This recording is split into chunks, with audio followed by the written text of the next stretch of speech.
ನಾನು ಸೋನಾಕ್ಷಿಯ ಕಪಾಳಕ್ಕೆ ಬಲವಾಗಿ ಹೊಡೆದೆ. ನನ್ನ ಹತ್ತಿರಕ್ಕೆ ಬಂದು ನನ್ನ ಮೈಯನ್ನು ನಿನ್ನ ಕೈಯಿಂದ ಮುಟ್ಟಲು ಎಷ್ಟು ಧೈರ್ಯ?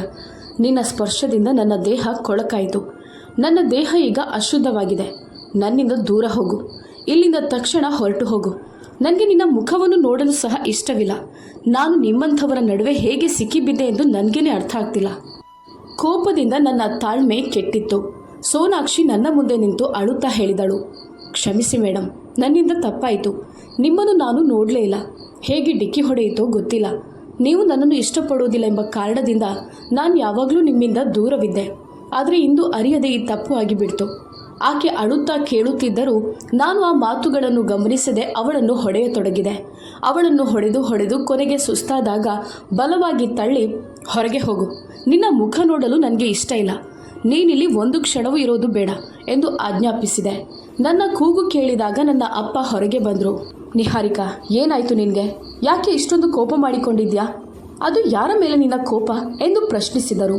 ನಾನು ಕೆಲಸದಾಳುವಾಗಿರುವ ಸೋನಾಕ್ಷಿಯನ್ನು ಕೋಪದಿಂದ ನೋಡಿ ಹೇಳಿದೆ, ಅಪ್ಪ, ಈ ಸೋನಾಕ್ಷಿಗೆ ನಾನು ಅವಳನ್ನು ಎಷ್ಟು ದ್ವೇಷಿಸ್ತೇನೆ ಅನ್ನೋದು ಗೊತ್ತಿದೆ. ನನಗೆ ಅವಳನ್ನು ಕಂಡ್ರೆ ಆಗೋದಿಲ್ಲ ಅಂತ ಗೊತ್ತಿದ್ರೂ ಇವಳು ನನ್ನ ಮೇಲೆ ಡಿಕ್ಕಿ ಹೊಡೆದ್ಲು. ಅವಳ ಸ್ಪರ್ಶದಿಂದ ನಾನು ಅಪವಿತ್ರವಾಗಿದ್ದೇನೆ. ನಾನು ಸ್ನಾನ ಮಾಡಿ ಈಗಷ್ಟೇ ಬಟ್ಟೆ ಬದಲಾಯಿಸಿದ್ದೆ. ಇವಳ ಸ್ಪರ್ಶದಿಂದ ನಾನು ಅಶುಚಿಯಾದ ಅನ್ನಿಸ್ತಿದೆ. ನನ್ನ ಮಾತುಗಳನ್ನು ಕೇಳಿದ ಅಪ್ಪನ ಮುಖ ಕೋಪದಿಂದ ಕೆಂಪಾಯಿತು. ಅವರು ಗಂಭೀರವಾಗಿ ಹೇಳಿದರು, ಮಗಳೇ, ನಾನು ನಿನಗೆ ಎಷ್ಟೋ ಬಾರಿ ಹೇಳಿದ್ದೇನೆ ಈ ರೀತಿ ಮಾತನಾಡಬಾರ್ದು ಅಂತ. ಆದರೆ ನಿನಗೆ ಅರ್ಥ ಆಗ್ತಿಲ್ಲ. ಅವಳು ಬಡವಳು, ಹೊಟ್ಟೆಪಾಡಿಗಾಗಿ ದುಡಿಯುತ್ತಿರುವವಳು. ಅವರ ಕಷ್ಟವನ್ನು ನಾವು ಅವಮಾನ ಮಾಡಬಾರ್ದು. ನೀನು ಈ ರೀತಿ ಮಾತನಾಡುವುದು ಸರಿಯಲ್ಲ. ದೇವರೀಗ ನಮಗೆ ಎಲ್ಲವನ್ನೂ ಕೊಟ್ಟಿದ್ದಾನೆ. ಆದರೂ ನಾವು ನಮ್ಮ ಹಿಂದಿನ ಸ್ಥಿತಿಗತಿಗಳನ್ನು ಮರಿಬಾರ್ದು. ನೋಡು ಮಗಳೇ, ಇವರು ಕಷ್ಟಪಟ್ಟು ಬೆವರು ಸುರಿಸಿ ಮರ್ಯಾದೆಯ ಊಟವನ್ನು ಮಾಡ್ತಿದ್ದಾರೆ. ನಾವದನ್ನು ಅವಹೇಳನ ಮಾಡಬಾರ್ದು. ಅವರನ್ನು ಗೌರವಿಸಬೇಕು. ನನಗೆ ನಿನ್ನ ಈ ವರ್ತನೆ ಇಷ್ಟವಾಗೋದಿಲ್ಲ. ಯಾರ ಮನಸ್ಸನ್ನು ನೋಯಿಸೋದು ಒಳ್ಳೆಯದಲ್ಲ ಎಂದು ಹೇಳಿ ಅಪ್ಪ ಒಳಗಡೆ ಹೋದರು. ನಾನು ಸುಮ್ಮನಾಗಿ ಏನೂ ಮಾತನಾಡದೆ ನನ್ನ ಕೋಣೆಗೆ ಹೋದೆ. ನನಗೆ ಗೊತ್ತಿತ್ತು, ಹೀಗೆ ಮನೆಯಲ್ಲಿ ಏನಾದರೂ ಆದರೆ ಅಪ್ಪ ಭಾಷಣ ಶುರು ಮಾಡಿಬಿಡ್ತಾರೆ.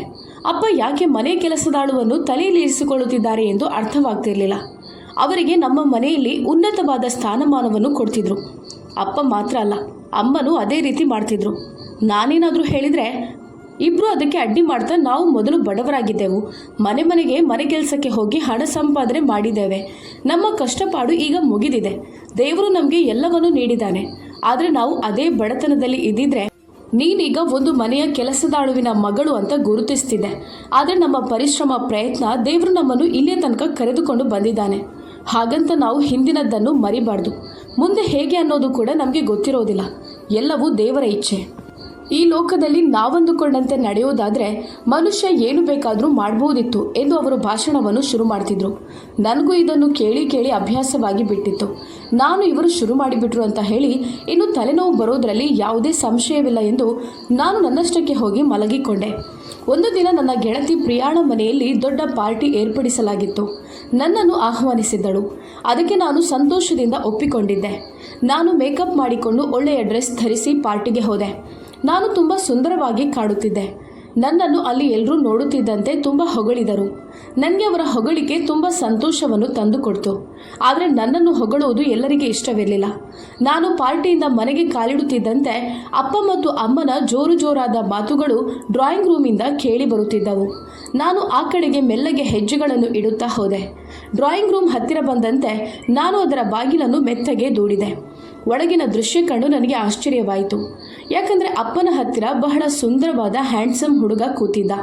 ಅವನು ನಾನು ಒಳಗೆ ಹೋಗುತ್ತಿದ್ದಂತೆ ತಲೆ ಎತ್ತಿ ನನ್ನನ್ನು ನೋಡ್ತಿದ್ದ. ನನ್ನ ಇಡೀ ಜೀವನದಲ್ಲಿ ನಾನು ಅಂತಹ ಸುಂದರ ಹುಡುಗನನ್ನು ಎಂದಿಗೂ ನೋಡಿರಲಿಲ್ಲ. ಅವನು ನಮ್ಮ ಮನೆಗೆ ಆಗಮಿಸಿದ್ದ. ಅಪ್ಪನ ಜೊತೆ ಮಾತನಾಡ್ತಿದ್ದ. ನಾನು ಬಹಳ ಕುತೂಹಲದಿಂದ ಅಲ್ಲೇ ನಿಂತು ಯಾರು ಅಂತ ನೋಡ್ತಿದ್ದೆ. ಅವನು ನನ್ನತ್ತ ಆಗಾಗ ನೋಟ ಹರಿಸುತ್ತಿದ್ದ. ಆ ನೋಟದಲ್ಲಿ ಏನೋ ವಿಚಿತ್ರವಾದ ಮೌನ ಸಂದೇಶವಿತ್ತು. ಅವನು ನನ್ನನ್ನು ಹೀಗೆ ನೋಡ್ತಿದ್ದಾಗ ನನ್ನ ಮನಸ್ಸಿನಲ್ಲಿ ಏನೋ ಅವನ ಬಗ್ಗೆ ಆಕರ್ಷಣೆ ಉಂಟಾಯಿತು. ನಾನು ಒಂದು ಕ್ಷಣ ಅವನನ್ನೇ ನೋಡಿ ನಿಂತೆ. ನಾನೇನು ಮಾಡ್ತಿದ್ದೆ ಅಂತ ನನಗೆ ಗೊತ್ತಾಗಲಿಲ್ಲ. ನಂತರ ಯಾಕೋ ನನಗೆ ಜ್ವರ ಬರುತ್ತಿದ್ದಂತೆ ಅನ್ನಿಸ್ತು.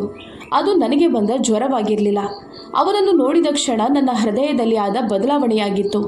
ಇನ್ನೂ ಇಲ್ಲೇ ನಿಂತರೆ ಮನಸ್ಸಿನ್ನೂ ಚಂಚಲವಾಗುತ್ತೆ ಎಂದು ನೇರವಾಗಿ ನನ್ನ ಕೋಣೆಗೆ ಹೋದೆ. ಅಲ್ಲಿ ಹೋಗಿ ನಾನು ನನ್ನ ಎಲ್ಲ ಆಭರಣಗಳನ್ನು ತೆಗೆದು ಮೇಕಪ್ಗಳನ್ನು ತೊಳೆದು ತಣ್ಣೀರು ಸ್ನಾನ ಮಾಡಿ ಹೊಸ ಬಟ್ಟೆ ಧರಿಸಿ ಹೊರಬಂದೆ. ಆದರೆ ಯಾಕೋ ನನ್ನ ಮನಸ್ಸು ಮಾತ್ರ ಅವನತ್ತಲೇ ತಿರುಗುತ್ತಲೇ ಇತ್ತು. ಆ ಹುಡುಗ ಯಾರಾಗಿರ್ಬೋದು? ಯಾಕೆ ನಮ್ಮ ಮನೆಗೆ ಬಂದಿದ್ದಾನೆ? ಈ ಭೇಟಿಯ ಹಿಂದೆ ಏನಾದರೂ ಕಾರಣವಿದೆಯಾ ಎಂಬ ಪ್ರಶ್ನೆಗಳು ತಲೆಯೊಳಗೆ ಓಡಾಡುತ್ತಾ ಇತ್ತು. ಮರುದಿನ ನಾನು ಅವನನ್ನು ಮತ್ತೆ ನೋಡಿದೆ. ಈ ಬಾರಿ ನನ್ನ ಅಪ್ಪನ ಜೊತೆ ಮಾತನಾಡ್ತಿದ್ದ. ಅಪ್ಪನು ಅವನಿಗೆ ಪ್ರೀತಿಯಿಂದ ಒತ್ತಾಯದಿಂದ ಊಟ ಮಾಡು ಅಂತ ಹೇಳ್ತಿದ್ರು. ಅಮ್ಮ ಕೂಡ ಊಟ ಮಾಡು ಎಂದು ತಟ್ಟೆಗೆ ಊಟ ಬಡಿಸ್ತಿದ್ರು. ಅವನು ಊಟದ ಟೇಬಲ್ ಬಳಿ ಕುಳಿತು ನನ್ನತ್ತ ಕಣ್ಣೆತ್ತಿ ನೋಡಿದ. ಆ ದೃಶ್ಯದಲ್ಲಿ ಅವನ ನೋಟ ಎಷ್ಟು ಸರಳವಾದರೂ ಅಷ್ಟೇ ಆಳವಿತ್ತು. ನನಗೆ ತಿಳಿಯದ ಭಾವನೆಯೊಂದು ಅವನ ಕಣ್ಣಲ್ಲಿ ಹೊಳೆಯುತ್ತಿತ್ತು. ಅವನನ್ನು ನೋಡಿದ ಕ್ಷಣದಲ್ಲೇ ನನ್ನ ಹೃದಯ ಬಡಿತ ಬದಲಾದಂತಾಯಿತು. ಮೊದಲ ಬಾರಿಗೆ ನನ್ನ ಜೀವನದಲ್ಲಿ ನನ್ನ ಮನಸ್ಸು ಇಂತಹ ಭಾವನೆ ಅನುಭವಿಸ್ತಿತ್ತು. ನಾನು ನಾಚಿಕೆಯಿಂದ ನಡುಗುತ್ತಿದ್ದೆ. ನಾನೇನು ನೋಡುತ್ತಿರುವೆ ಎಂಬುದನ್ನು ಯಾರಿಗೂ ಗೊತ್ತಾಗಬಾರದೆಂದು ಕಣ್ಣು ಮುಚ್ಚಿ ನೋಡ್ತಿದ್ದೆ. ಅವನು ಊಟ ಮುಗಿಸಿ ಹೋದ ನಂತರ ನನ್ನೊಳಗೆ ಪ್ರಚಂಡ ಕುತೂಹಲ ಹುಟ್ಟಿಕೊಂಡಿತು. ಈ ಹುಡುಗ ಯಾಕೆ ನಮ್ಮ ಮನೆಗೆ ಬರ್ತಿದ್ದಾನೆ, ಏನು ವಿಷಯ ಎಂಬುದರ ಬಗ್ಗೆ ತಿಳಿಯಲು ಬಹಳ ಕುತೂಹಲದಿಂದ ತಾಳ್ಮೆಗೆಟ್ಟು ಅಮ್ಮನ ಬಳಿ ಹೋದೆ. ಅಮ್ಮ, ಆ ಹುಡುಗ ಯಾರು? ನಮ್ಮ ಸಂಬಂಧಿಕನ? ನಿನ್ನೆ ಕೂಡ ಮನೆಗೆ ಬಂದಿದ್ದಲ್ವಾ? ಯಾರಮ್ಮ ಅವನು ಎಂದು ಕೇಳಿದೆ. ಅಮ್ಮ ನಗುತ್ತಾ, ಹೋ ಅವನ, ಇತ್ತೀಚೆಗೆ ನಿನ್ನ ಅಪ್ಪನಿಗೆ ಸಹಾಯ ಮಾಡೋಕ್ಕೆ ಕಾರ್ಯದರ್ಶಿಯಾಗಿ ಬಂದ ಹೊಸ ಹುಡುಗ. ಮುಂದೆ ನಿನ್ನ ಅಪ್ಪನ ಆಪ್ತ ಸೆಕ್ರೆಟರಿ ಆಗ್ತಾನೆ ಅಂತ ನಂಬಿಕೆ ಇದೆ. ಅಮ್ಮನ ಮಾತು ಕೇಳುತ್ತಿದ್ದಂತೆ ನನಗೆ ಆಘಾತವಾಯಿತು. ನಾನು ಅವನನ್ನು ಯಾರೋ ವಿಶಿಷ್ಟ ವ್ಯಕ್ತಿ, ಬೇರೆ ಯಾವುದೋ ಕಾರಣದಿಂದ ಬಂದವನಂತೆ ಕಲ್ಪಿಸಿಕೊಂಡಿದ್ದೆ. ಆದರೆ ಅವನು ನನ್ನ ಅಪ್ಪನ ಕಾರ್ಯದರ್ಶಿ ಅಂದರೆ ಏನೋ ಬದಲಾದ ಭಾವನೆಯೊಂದು ನನ್ನೊಳಗೆ ಎದ್ದು ಬಂತು. ಅಪೇಕ್ಷೆಯ ಭಂಗವೋ ಅಥವಾ ಎದೆಯಲ್ಲಿ ಮೂಡಿದ ಒಂದು ಬೇಸರವೋ ನನಗೆ ಗೊತ್ತಾಗಲಿಲ್ಲ. ಏನೋ ನನ್ನ ಮುಖವನ್ನು ಕವಿದಂತೆ ಕಂಡಿತು. ನಗು ಮಸುಕಾಗಿ ಕಣ್ಣಲ್ಲಿ ಸ್ಫಟಿಕದಷ್ಟು ಸ್ಪಷ್ಟವಾದ ಶೂನ್ಯತೆ ಮೂಡಿತು. ನನಗೆ ನನ್ನಲ್ಲಿ ಕೋಪ ಬಂತು. ಯಾಕಂದರೆ ನನಗ್ಯಾಕೆ ಒಬ್ಬ ನೌಕರನ ಮೇಲೆ ಇಷ್ಟವಾಯಿತು. ನನಗೆ ಅವನು ಶ್ರೀಮಂತನಲ್ಲ ಬಡವ ಎಂದು ಗೊತ್ತಾಗಿ ನನ್ನ ಇಷ್ಟ ಅಲ್ಲಿಗೆ ಮುಗಿದು ಹೋಯಿತು. ನನ್ನ ಜೀವನದಲ್ಲಿ ನಾನು ಶ್ರೀಮಂತನನ್ನು ಇಷ್ಟಪಡುತ್ತೇನೆ. ಶ್ರೀಮಂತಿಕೆಯನ್ನು ಮಾತ್ರ ಅನುಭವಿಸಲು ಇಚ್ಛಿಸುತ್ತೇನೆ. ಬಡತನದ ಬೇಗೆಯಲ್ಲಿ ಬೇಯುವುದು ನನಗೆ ಇಷ್ಟವಿರಲಿಲ್ಲ. ನಾನು ನನ್ನ ಮನಸ್ಸಿನಲ್ಲಿ ಚಾಪ್ಟರ್ ಕ್ಲೋಸ್ ಅಂತ ಅಂದುಕೊಂಡೆ. ನನಗೆ ಬಡತನ ಇಷ್ಟ ಇರಲಿಲ್ಲ. ಬಡವರನ್ನು ಯಾವಾಗಲೂ ದ್ವೇಷಿಸ್ತಿದ್ದೆ. ನನ್ನ ಅಪ್ಪ ಅಮ್ಮ ನನ್ನಲ್ಲಿ ಆ ರೀತಿ ಮಾಡಬಾರ್ದು ಅಂತ ಯಾವಾಗಲೂ ಹೇಳ್ತಿದ್ರು. ಆದರೆ ನನ್ನ ಮನಸ್ಸು ಮಾತ್ರ ಬದಲಾಗುತ್ತಿರಲಿಲ್ಲ. ಮತ್ತೆ ಅವನು ಆಗಾಗ ಅಪ್ಪನ ಜೊತೆ ನಮ್ಮ ಮನೆಗೆ ಬರುತ್ತಿದ್ದ. ಅವನ ವಿಚಿತ್ರವಾದ ಕಣ್ಣುಗಳಿಂದ ನನ್ನನ್ನು ನೋಡುತ್ತಿದ್ದ. ಮೊದಲಿಗೆ ಅಂದರೆ ಮೊದಲ ನೋಟದಲ್ಲಿ ನಾನವನನ್ನು ಇಷ್ಟಪಟ್ಟಿದ್ದೆ. ಆದರೆ ಅದರ ಒಳಸತ್ಯ ಗೊತ್ತಾದ ನಂತರ ಅವನ ನೋಟವು ನನಗೆ ಕೋಪವನ್ನು ತರ್ತಿತ್ತು. ಒಂದು ದಿನ ನಾನು ಯಾವುದೋ ವಿಷಯದಲ್ಲಿ ಅವನನ್ನು ತುಂಬ ಅವಮಾನಿಸಿದೆ. ಯಾಕಂದರೆ ನನಗೆ ಅವನ ನೋಟ ಇಷ್ಟವಾಗುತ್ತಿರಲಿಲ್ಲ. ನೀನು ಯಾವಾಗಲೂ ನನ್ನನ್ನು ಯಾಕೆ ನೋಡುತ್ತಿರುತ್ತೀಯಾ? ನಿನ್ನ ನೋಟವು ಅಸಹ್ಯ ಅನ್ನಿಸ್ತಿದೆ. ನಾನು ಈ ಮನೆಯ ಯಜಮಾನಿ, ನೀನು ಕೆಲಸಗಾರ ಅನ್ನೋದನ್ನು ಮರಿಬೇಡ. ಇನ್ನೂ ನನ್ನನ್ನು ಈ ನೋಟದಲ್ಲಿ ನೋಡಿದರೆ ನಾನು ನಿನ್ನನ್ನು ಕೆಲಸದಿಂದ ಹೊರಹಾಕಲು ಅಪ್ಪನಲ್ಲಿ ಹೇಳುತ್ತೇನೆ ಎಂದೆ. ನಾನು ಅವನಿಗೆ ಬೆದರಿಕೆ ಹಾಕಿದಾಗ ಅವನು ಭಯದಿಂದ ನನ್ನನ್ನು ಮೌನವಾಗಿ ನೋಡುತ್ತಿದ್ದ. ಅಷ್ಟರಲ್ಲಿ ನನ್ನ ಅಪ್ಪ ನಮ್ಮ ಹತ್ತಿರ ಬಂದು, ಅವನನ್ನು ಯಾಕೆ ಜೋರು ಮಾಡ್ತಿದ್ಯಾ ಎಂದು ನನ್ನನ್ನೇ ಬೈದರು. ಅಲ್ಲ ಮಗಳೇ, ನಿನಗೆ ಎಷ್ಟು ಸಲ ಹೇಳಿದ್ದೇನೆ, ಬೇರೆಯವರ ಜೊತೆ ಅನುಚಿತವಾಗಿ ವರ್ತಿಸಬಾರ್ದು, ಒಳ್ಳೆಯ ರೀತಿಯಿಂದ ನಡೆದುಕೊಳ್ಬೇಕು. ಆದರೆ ನಿನಗೆ ಎಷ್ಟು ಹೇಳಿದರೂ ಅರ್ಥ ಆಗೋದಿಲ್ಲ. ಈಗ ಸುನೀಲ್ ಜೊತೆಯೂ ಈ ರೀತಿ ನಡೆದುಕೊಳ್ಳಲು ಪ್ರಾರಂಭಿಸಿದ್ಯಾ? ನೀನು ಸುನೀಲ್ ಜೊತೆ ಕ್ಷಮೆಯನ್ನು ಕೇಳು ಅಂತ ಒತ್ತಾಯಿಸಿದ್ರು. ಅಪ್ಪನ ಈ ಮಾತುಗಳು ಕೇಳಿ ನನಗೆ ಇನ್ನೂ ಕೋಪ ಬರ್ತಿತ್ತು. ಸುನೀಲ್ನಲ್ಲಿ ಕ್ಷಮೆಯನ್ನು ಕೇಳೋದು ದೂರದ ಮಾತು.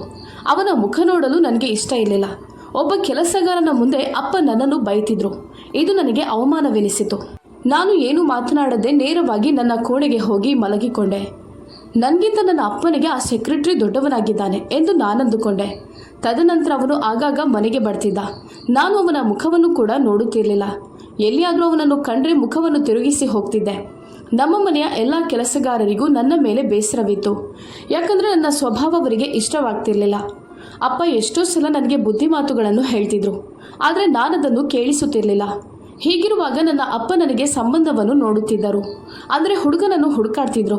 ನಾನು ನನಗೆ ಈ ಪ್ರಪಂಚದಲ್ಲಿರುವ ಅತ್ಯಂತ ಶ್ರೀಮಂತ ವ್ಯಕ್ತಿ ಬೇಕು ಅಂತ ಹೇಳ್ತಿದ್ದೆ. ಶ್ರೀಮಂತ ವ್ಯಕ್ತಿ ಆದರೆ ಮಾತ್ರ ಆತನನ್ನು ಮದುವೆಯಾಗುತ್ತೇನೆ ಎಂದು ನಾನು ಅಮ್ಮನಲ್ಲಿ ಹೇಳುತ್ತಿದ್ದೆ. ನಾನು ಮದುವೆಯಾದ ಹುಡುಗ ಶ್ರೀಮಂತನಾಗಿದ್ದರೆ ನನ್ನ ಆಸೆ ಆಕಾಂಕ್ಷೆಗಳನ್ನು ಬೇಡಿಕೆಗಳನ್ನೆಲ್ಲ ಪೂರೈಸುತ್ತಾನೆ. ಇದನ್ನು ಬಡವನಿಂದ ಅಥವಾ ಮಧ್ಯಮ ವರ್ಗದವರಿಂದ ಮಾಡಲು ಸಾಧ್ಯ ಇಲ್ಲ. ಮತ್ತೆ ನಾನು ಜೀವನ ಪರ್ಯಂತ ಕಷ್ಟದಲ್ಲಿ ಇರಬೇಕಾಗುತ್ತದೆ. ಆದ್ದರಿಂದ ಶ್ರೀಮಂತಿಕೆ ಅನ್ನೋದು ನನ್ನ ಜೀವನದಲ್ಲಿ ಬಹಳ ಪ್ರಾಮುಖ್ಯತೆಯನ್ನು ಪಡೆದುಕೊಂಡಿತು. ನಾನು ಏನು ಹೇಳಿದರೂ ಅಮ್ಮ ಏನೂ ಮಾತನಾಡದೆ ಮೌನವಾಗಿ ನನ್ನನ್ನೇ ನೋಡುತ್ತಿದ್ದರು. ಅಲ್ಲ ಮಗಳೇ, ನೀನು ನನಗೆ ಶ್ರೀಮಂತ ಹುಡುಗ ಬೇಕು ಅಂತ ಹಠ ಮಾಡ್ತಿದ್ಯಲ್ವಾ? ಒಂದು ವೇಳೆ ನಿನ್ನನ್ನು ಶ್ರೀಮಂತ ಹುಡುಗನನ್ನು ನೋಡಿ ಮದುವೆ ಮಾಡಿಸಿದೆವು ಅಂದುಕೋ. ಆಮೇಲೆ ನೀನು ಮದುವೆಯಾದ ನಂತರ ಅವನಲ್ಲಿರುವ ಎಲ್ಲ ಆಸ್ತಿ ಅಂತಸ್ತುಗಳನ್ನು ಕಳೆದುಕೊಂಡ್ರೆ ಆಗ ನೀನು ಏನು ಮಾಡ್ತೀಯಾ? ಅವನನ್ನು ಬಿಟ್ಟು ಬೇರೆ ಶ್ರೀಮಂತ ಹುಡುಗನನ್ನು ಮದುವೆ ಆಗ್ತೀಯಾ ಎಂದು ಅಮ್ಮ ಕೇಳ್ತಿದ್ರು. ಆಗ ಅವರ ಪ್ರಶ್ನೆಗೆ ನಾನು ಏನನ್ನೂ ಉತ್ತರಿಸದೆ ಮೌನವಾಗಿರ್ತಿದ್ದೆ. ಅವರ ಪ್ರಶ್ನೆಗೆ ನನ್ನಲ್ಲಿ ಉತ್ತರವಿರಲಿಲ್ಲ. ಹೌದು, ಅಮ್ಮ ಹೇಳಿದ ಹಾಗೆ ಒಂದು ವೇಳೆ ಅವನು ಎಲ್ಲ ಹಣ ಆಸ್ತಿ ಅಂತಸ್ತುಗಳನ್ನು ಕಳೆದುಕೊಂಡ್ರೆ ನಾನು ಮುಂದೆ ಹೇಗೆ ಜೀವನ ಮಾಡಬಹುದು ಎಂಬ ಚಿಂತೆ ನನ್ನನ್ನು ಕಾಡುತ್ತಿತ್ತು. ಅದನ್ನು ಹೆಚ್ಚು ಯೋಚಿಸಿದರೆ ತಲೆನೋವು ಬರುತ್ತದೆ ಎಂದು ಆ ವಿಷಯವನ್ನು ಮರೆತು ನನ್ನಷ್ಟಕ್ಕೆ ನಾನು ಸಂತೋಷದಿಂದ ಎಂಜಾಯ್ ಮಾಡ್ತಿದ್ದೆ. ಒಂದು ದಿನ ಅಪ್ಪ ಮನೆಗೆ ಬರುತ್ತಿದ್ದಾಗ ಅವರು ತುಂಬ ಚಿಂತೆಯಲ್ಲಿದ್ದರು. ನಾನು ಅವರ ಬೇಸರದ ಮುಖ ನೋಡಿ ಆಶ್ಚರ್ಯದಿಂದ ಏನಾಗಿರಬಹುದು ಎಂದು ಆಲೋಚಿಸಿದೆ. ಅಪ್ಪನ ಆರೋಗ್ಯ ಸರಿಯಾಗಿಲ್ಲ, ಏರುಪೇರಾಗಿದೆ ಎಂಬುದು ಆಮೇಲೆ ನನಗೆ ಗೊತ್ತಾಯಿತು. ಆಫೀಸಿನಲ್ಲಿ ಕುಳಿತಿರುವಾಗ ಇದ್ದಕ್ಕಿದ್ದಂತೆ ಅಪ್ಪನಿಗೆ ಎದೆನೋವು ಶುರುವಾಯಿತಂತೆ. ತಕ್ಷಣ ಸುನಿಲ್ ಅವರನ್ನು ವೈದ್ಯರ ಬಳಿಗೆ ಕರೆದುಕೊಂಡು ಹೋದಾಗ ಡಾಕ್ಟರ್ ಕೆಲವೊಂದು ಮಾತ್ರೆಗಳನ್ನು ನೀಡಿ ಇವರು ವಿಶ್ರಾಂತಿ ಪಡಿಬೇಕು, ಯಾವುದೇ ಕೆಲಸದಲ್ಲಿ ತೊಡಗಬಾರ್ದು ಅಂತ ಹೇಳಿದರು. ಆದ್ದರಿಂದ ಅಪ್ಪ ಮನೆಯಲ್ಲಿಯೇ ವಿಶ್ರಾಂತಿ ಪಡೆಯುತ್ತಿದ್ದರು, ಆಫೀಸಿಗೆ ಹೋಗುತ್ತಿರಲಿಲ್ಲ. ನಾನು ಅಪ್ಪನನ್ನು ತುಂಬ ಚೆನ್ನಾಗಿ ನೋಡಿಕೊಳ್ತಿದ್ದೆ. ಅಪ್ಪನ ಆರೋಗ್ಯ ಹದಗೆಟ್ಟಿರುವುದನ್ನು ನಾನು ನೋಡಲು ಸಹ ಇಚ್ಛಿಸುತ್ತಿರಲಿಲ್ಲ. ಅಪ್ಪ ಎಂದಿಗೂ ಚುರುಕಾಗಿ ಓಡಾಡುತ್ತಿದ್ದವರು. ಇತ್ತೀಚೆಗೆ ಮನೆಯಲ್ಲಿ ಮಾತ್ರ ಉಳಿದಿರುವ ಅಪ್ಪನನ್ನು ನೋಡಿ ನನಗೆ ತುಂಬ ಸಂಕಟವಾಯಿತು. ತುಂಬ ದಿನಗಳಿಂದ ಅಪ್ಪ ಆಫೀಸಿಗೆ ಹೋಗಲೇ ಇಲ್ಲ. ನನ್ನ ಕಾಲೇಜು ಕೂಡ ಮುಗಿದಿತ್ತು. ನಾನು ಮನೆಯಲ್ಲಿದ್ದುದರಿಂದ ಅಪ್ಪನಿಗೆ ಊಟ ತಿಂಡಿಗಳನ್ನು ಮಾಡಿಕೊಡ್ತಿದ್ದೆ. ಅಮ್ಮ ಆರೋಗ್ಯಕರವಾದ ಅಡುಗೆ ಮಾಡಿಕೊಡ್ತಿದ್ರು. ನಾನು ನನ್ನ ಕೈಯಾರೆ ಅಪ್ಪನಿಗೆ ತುತ್ತು ನೀಡ್ತಿದ್ದೆ. ಅಪ್ಪನ ಅನಾರೋಗ್ಯದಿಂದ ನನ್ನ ಜೀವನದ ಸಂತೋಷವೇ ಹೊರಟು ಹೋದಂತೆ ಅನ್ನಿಸ್ತಿತ್ತು. ಒಂದು ದಿನ ನಾನು ಅಪ್ಪನ ಹತ್ತಿರ ಕೂತು ಅವರ ಕಾಲಿಗೆ ಮಸಾಜ್ ಮಾಡ್ತಿದ್ದೆ. ಆಗ ಅಪ್ಪ ನನ್ನನ್ನು ಮಗಳೇ ಎಂದು ಕರೆದರು. ಏನಾಯ್ತಪ್ಪ, ಯಾಕೆ ಕರೆದ್ರಿ ಎಂದು ಕೇಳಿದೆ. ನನಗೆ ನಿನ್ನೊಂದಿಗೆ ಮಾತಾಡಬೇಕಿದೆ ಎಂದರು. ಅದಕ್ಕೇನಂತೆ, ಮಾತನಾಡಿಯಪ್ಪ ಎಂದು ನಾನು ಹೇಳಿದೆ. ಮಗಳೇ, ನಾನು ನಿನಗಾಗಿ ಒಂದು ನಿರ್ಧಾರ ತೆಗೆದುಕೊಂಡಿದ್ದೇನೆ ಎಂದರು. ಅವರ ಮಾತು ಕೇಳಿ ನನಗೆ ತುಂಬ ಭಯವಾಯಿತು. ಏನಾಗಿರಬಹುದು ಎಂದು ಅಪ್ಪನ ಮುಖ ನೋಡಿದೆ. ಯಾಕಂದರೆ ಅಪ್ಪನ ಮಾತು ನಡವಳಿಕೆ ತುಂಬ ಗಂಭೀರವಾಗಿತ್ತು. ಏನಪ್ಪ, ಏನು ನಿರ್ಧಾರ ಹೇಳಿ ಎಂದು ಕೇಳಿದೆ. ಮಗಳೇ, ನಿನ್ನ ಮದುವೆಯನ್ನು ಮಾಡಿಸಬೇಕು ಅಂತ ನಾನು ಅಂದುಕೊಂಡಿದ್ದೇನೆ. ನಾನಿನ್ನು ಹೆಚ್ಚು ಸಮಯ ಬದುಕುವ ಭರವಸೆಯು ನನ್ನಲ್ಲಿಲ್ಲ. ಇದ್ರೆ ಎಣಿಕೆಯಷ್ಟು ಉಸಿರು ನನ್ನ ದೇಹದಲ್ಲಿ ಉಳಿದಿರ್ಬೋದು. ನಾನು ಸಾಯುವುದಕ್ಕಿಂತ ಮುಂಚೆ ನನ್ನ ಕೈಯಾರೆ ನಿನ್ನನ್ನು ನಿನ್ನ ಗಂಡನಿಗೆ ಒಪ್ಪಿಸಬೇಕು ಎಂಬ ಆಸೆ ನನ್ನದಾಗಿದೆ. ನನ್ನ ಮಗಳ ಮದುವೆಯನ್ನು ನೋಡಿ ನಾನು ಸಾಯಬೇಕು ಎಂಬ ಹಂಬಲ ನನ್ನದು ಅಂತ ಹೇಳಿದರು. ಅಪ್ಪ ಆ ಸಮಯದಲ್ಲಿ ಮದುವೆ ವಿಚಾರವನ್ನು ಮಾತನಾಡಬಾರದು ಎಂದು ನನಗೆ ಅನ್ನಿಸ್ತು. ಆದರೆ ಅವರು ಮಾತನಾಡುತ್ತಿದ್ದಾಗ ನನ್ನಿಂದ ತಡೆಯಲಾಗಲಿಲ್ಲ. ಅಪ್ಪ, ನಿಮಗೆ ಗೊತ್ತಿದೆ ನಾನು ಎಂಥ ಹುಡುಗನನ್ನು ಬಯಸುತ್ತೇನೆ. ನಾನು ಮದುವೆ ಆಗುವ ಹುಡುಗ ಶ್ರೀಮಂತರಾಗಿರಬೇಕು. ನನ್ನ ಎಲ್ಲ ಆಸೆ ಆಕಾಂಕ್ಷೆಗಳನ್ನು ಪೂರೈಸಬಲ್ಲವನಾಗಿರಬೇಕು ಎಂಬುದನ್ನು ಈಗಾಗಲೇ ನಿಮಗೆ ಎಲ್ಲರ ಮುಂದೆ ಹೇಳಿದ್ದೇನೆ. ನನಗೆ ಬಡತನ ಅಂದರೆ ತುಂಬ ಅಲರ್ಜಿ. ನೀವು ನನಗೆ ಶ್ರೀಮಂತ ಹುಡುಗನನ್ನು ನೋಡಿ ಮದುವೆ ಮಾಡಿಸ್ತೀರಾ ಎಂದು ನಾನು ನಂಬಿದ್ದೇನೆ. ಈಗ ಮದುವೆ ವಿಷಯ ಮಾತನಾಡುವುದು ಬೇಡಪ್ಪ, ನಿಮಗೆ ಏನೂ ಆಗೋದಿಲ್ಲ. ನೀವು ಆರೋಗ್ಯ ಸುಧಾರಿಸಿಕೊಂಡ ನಂತರ ನನ್ನ ಮದುವೆ ಬಗ್ಗೆ ಮಾತನಾಡಿ ಅಂತ ಹೇಳಿದೆ. ಆದರೂ ಅಪ್ಪ ಕೇಳುತ್ತಿರಲಿಲ್ಲ. ಅಪ್ಪನ ಸೆಕ್ರೆಟರಿ ಅಂದರೆ ಸುನಿಲ್ ಅಪ್ಪನಿಗೆ ಬೇಕಾದ ಎಲ್ಲ ಕೆಲಸಗಳಲ್ಲಿ ಸಹಾಯ ಮಾಡ್ತಿದ್ದ. ಕೆಲವೊಮ್ಮೆ ಅಡುಗೆ ಕೂಡ ಮಾಡಿಕೊಡ್ತಿದ್ದ. ಅಪ್ಪ ಯಾವ ಆಹಾರವನ್ನು ತಿನ್ನಬೇಕು ಎಂಬುದನ್ನು ತಿಳಿದು ಅದನ್ನೇ ತಂದುಕೊಟ್ಟು ಅಮ್ಮನ ಬಳಿ ಹೇಳಿ ಮಾಡಿಸ್ತಿದ್ದ. ನನ್ನ ಮಾತುಗಳನ್ನು ಕೇಳಿ ಅಪ್ಪನ ಮುಖದಲ್ಲಿ ಗಾಢವಾದ ದುಃಖ ಮೂಡಿತು. ಮಗಳೇ, ನಾನು ನಿನಗೆ ಸರಿಯಾದ ಹುಡುಗನನ್ನು ಆಯ್ಕೆ ಮಾಡಿದ್ದೇನೆ. ನೀನು ಮದುವೆಗೆ ಬೇಕಾದ ಎಲ್ಲ ಸಿದ್ಧತೆಗಳನ್ನು ಮಾಡಿಕೊ ಅಂತ ಹೇಳಿದರು. ಹಾಗಾದರೆ ಅಪ್ಪ ನನಗೆ ಶ್ರೀಮಂತ ಹುಡುಗನನ್ನು ನೋಡಿ ಇಟ್ಟಿದ್ದಾರೆ ಎಂಬ ಸಂತೋಷದಲ್ಲಿ ನಾನು ಕುಡಿದು ಕುಪ್ಪಳಿಸಿದೆ. ನನಗೆ ಜೀವನದ ಎಲ್ಲ ಸಂತೋಷವೂ ಸಿಗುತ್ತೆ. ಶ್ರೀಮಂತ ವ್ಯಕ್ತಿಯ ಹೆಂಡತಿಯಾಗುತ್ತೇನೆ. ಆದರೆ ಮದುವೆ ವಿಚಾರದಲ್ಲಿ ಆ ಹುಡುಗನ ಬಗ್ಗೆ ಮಾಹಿತಿಯನ್ನು ಅಪ್ಪನ ಜೊತೆ ಮಾತನಾಡಲು ನನಗೆ ಸಾಧ್ಯವಾಗಲಿಲ್ಲ. ಆದರೆ ನಾನು ಮದುವೆಯಾಗುವ ಹುಡುಗನನ್ನು ಮೊದಲಿಗೆ ಭೇಟಿಯಾಗಬೇಕು ಎಂದು ಅಮ್ಮನ ಬಳಿ ತಿಳಿಸಿದೆ. ಇದೀಗ ಕಾಲ ಬದಲಾಗಿದೆ. ಹುಡುಗಿಯರು ತಮ್ಮ ಸಂಗಾತಿಯನ್ನು ನೋಡಿ ಮಾತನಾಡಿ ಆಯ್ಕೆ ಮಾಡ್ತಾರೆ. ನಾನು ಭೇಟಿಯಾಗದೆ ಈ ದೊಡ್ಡ ನಿರ್ಧಾರವನ್ನು ತೆಗೆದುಕೊಳ್ಳಲು ಸಾಧ್ಯ ಇಲ್ಲ. ಮೊದಲಿಗೆ ನನ್ನ ಭಾವಿ ಪತಿಯಾಗುವವನನ್ನು ನೋಡಬೇಕು ಅಂತ ಹೇಳಿದೆ. ನನ್ನ ಮಾತು ಕೇಳಿ ಅಮ್ಮ ನನ್ನನ್ನೇ ನೋಡತೊಡಗಿದರು. ಅಲ್ಲ ಮಗಳೇ, ನಿನಗೆ ನಿನ್ನ ಹೆತ್ತ ತಂದೆ ತಾಯಿಯಲ್ಲಿ ನಂಬಿಕೆ ಇಲ್ವಾ? ನಿನ್ನ ಒಳ್ಳೆಯದಕ್ಕೆ ನಾವು ಏನು ಮಾಡಬೇಕಾದ್ರೂ ಮಾಡ್ತೇವೆ. ನಿನಗೆ ತೊಂದರೆ ಮಾಡುವಂಥ ಕೆಲಸವನ್ನು ಮಾಡೋದಿಲ್ಲ ಅಂತ ಹೇಳಿದರು. ನಾನು ಅಮ್ಮನ ಕೈ ಹಿಡಿದು, ಅಮ್ಮ, ನನಗೆ ನಿಮ್ಮ ಮೇಲೆ ವಿಶ್ವಾಸ ಇದೆ. ನೀವು ನನಗೆ ಒಳ್ಳೆಯದನ್ನೇ ಬಯಸ್ತೀರಿ. ನೋವನ್ನುಂಟು ಮಾಡಲು ಬಯಸುವುದಿಲ್ಲ ಎಂಬುದು ನನಗೆ ಚೆನ್ನಾಗಿ ತಿಳಿದಿದೆ. ನಿಮ್ಮ ಮೇಲೆ ನನಗೆ ನಂಬಿಕೆ ಇದೆ ಅಮ್ಮ ಎಂದು ಹೇಳಿದೆ. ನನ್ನ ಮಾತು ಕೇಳಿ ಅಮ್ಮ ಮುಗುಳ್ನಕ್ಕರು. ನನಗೆ ಹೇಗಾದರೂ ಒಮ್ಮೆ ನಾನು ಮದುವೆಯಾಗುವ ಹುಡುಗನನ್ನು ಭೇಟಿಯಾಗಬೇಕು ಎಂಬ ಆಸೆ ಹೆಚ್ಚಾಗ್ತಿತ್ತು. ಆದರೆ ಆ ಹುಡುಗನನ್ನು ನನಗೆ ಯಾಕೆ ತೋರಿಸುತ್ತಿಲ್ಲ? ಅವನ ಹೆಸರೇನು? ಅವನ ಮನೆ ಎಲ್ಲಿ? ನನ್ನ ಬಳಿ ಏನೂ ಕೂಡ ಹೇಳ್ತಿಲ್ಲ. ನನಗೆ ಹುಡುಗ ಹೇಗಿದ್ರೂ ಪರವಾಗಿಲ್ಲ, ಅವರು ಶ್ರೀಮಂತನಾಗಿರಬೇಕು ಅನ್ನೋದೇ ನನ್ನ ಇಚ್ಛೆಯಾಗಿತ್ತು. ಅವನ ಬಗ್ಗೆ ಆಸಕ್ತಿ ದಿನದಿಂದ ದಿನಕ್ಕೆ ಹೆಚ್ಚಾಗ್ತಿತ್ತು. ಅವನು ಯಾರು, ಹೇಗಿದ್ದಾನೆ, ಎಲ್ಲಿಯವನು, ಅವನನ್ನು ನೋಡಬೇಕು, ಭೇಟಿ ಆಗಬೇಕು, ಮಾತನಾಡಬೇಕು ಎಂಬ ಕುತೂಹಲದಿಂದ ನಾನು ಕಾಯುತ್ತಿದ್ದೆ. ನನ್ನ ಅಪ್ಪ ಅಮ್ಮ ನಾನು ಮದುವೆಯಾಗುವ ಹುಡುಗನ ಬಗ್ಗೆ ನನ್ನೊಂದಿಗೆ ಏನೂ ಮಾತನಾಡುತ್ತಿರಲಿಲ್ಲ. ಅದೂ ಅಲ್ಲದೆ ಹುಡುಗನ ಫೋಟೋ ಕೂಡ ನನಗೆ ತೋರಿಸಲಿಲ್ಲ. ನನ್ನ ಫ್ರೆಂಡ್ಸ್ಗಳೆಲ್ಲ ನಿನ್ನ ಮದುವೆಯಾಗುವ ಹುಡುಗನನ್ನು ತೋರಿಸು, ಅವನ ಹೆಸರೇನು, ಹೇಗಿದ್ದಾನೆ, ಎಲ್ಲಿಯವನು ಎಂದು ಹಲವಾರು ಪ್ರಶ್ನೆಗಳನ್ನು ಕೇಳುತ್ತಿದ್ದರು. ಆದರೆ ನಾನು ಅವರ ಪ್ರಶ್ನೆಗಳಿಗೆ ಉತ್ತರಿಸಲು ಸಾಧ್ಯವಾಗದೆ ಮೌನವಾಗಿ ಅವರನ್ನೇ ನೋಡ್ತಿದ್ದೆ. ಮೆಸೇಜ್ ಮಾಡಿದರೆ ನೋಡಿ ಕೂಡ ನೋಡದಂತೆ ರಿಪ್ಲೈ ಕೊಡದೆ ಹಾಗೆ ಸುಮ್ಮನಿರ್ತಿದ್ದೆ. ನನ್ನ ಗೆಳತಿಯರಿಗೆ ಏನು ಅಂತ ಹೇಳಲಿ ಎಂದು ನನಗೆ ನಾಚಿಕೆಯಾಗ್ತಿತ್ತು. ನಾನು ಮದುವೆಯಾಗುವ ಹುಡುಗ ಯಾರು ಎಂಬುದೇ ನನಗೇನೆ ಗೊತ್ತಿಲ್ಲ ಎಂದು ಹೇಳಿದರೆ ಅವರು ಏನಂದುಕೊಳ್ಳುತ್ತಾರೆ? ಇದು ಈಗಿನ ಮಾಡರ್ನ್ ಯುಗದಲ್ಲಿ ಸಂಭವಿಸಬೇಕಾದ ವಿಷಯನಾ? ಅದು ಗೊತ್ತಾದರೆ ಅವರು ಮತ್ತೆ ನನ್ನನ್ನು ಗೇಲಿ ಮಾಡಬಹುದು ಎಂಬ ಭಯವಿತ್ತು. ನನಗೆ ಯಾಕೆ ಈ ರೀತಿ ಆಗುತ್ತಿದೆ, ಯಾಕೆ ನನ್ನ ಜೊತೆ ಎಲ್ಲವನ್ನು ಮುಚ್ಚಿಡ್ತಿದ್ದಾರೆ ಎಂಬ ಪ್ರಶ್ನೆಗಳು ನನ್ನ ಮನಸ್ಸಿನಲ್ಲಿ ಕಾಡುತ್ತಿದ್ದವು. ನನಗೆ ಮದುವೆಯಾಗುವುದಕ್ಕಿಂತ ಮುಂಚೆ ಇಂಥ ಪರಿಸ್ಥಿತಿ ಎದುರಾಗುತ್ತದೆ ಎಂದು ನಾನು ಕನಸಲ್ಲೂ ಅಂದುಕೊಂಡಿರಲಿಲ್ಲ.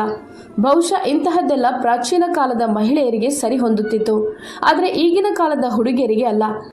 ಆದರೂ ನನ್ನ ಅಪ್ಪ ಅಮ್ಮನ ಆ ಮೌನದ ಹಿನ್ನೆಲೆಯನ್ನು ಅರ್ಥ ಮಾಡಿಕೊಳ್ಳಲಾಗುತ್ತಿರಲಿಲ್ಲ.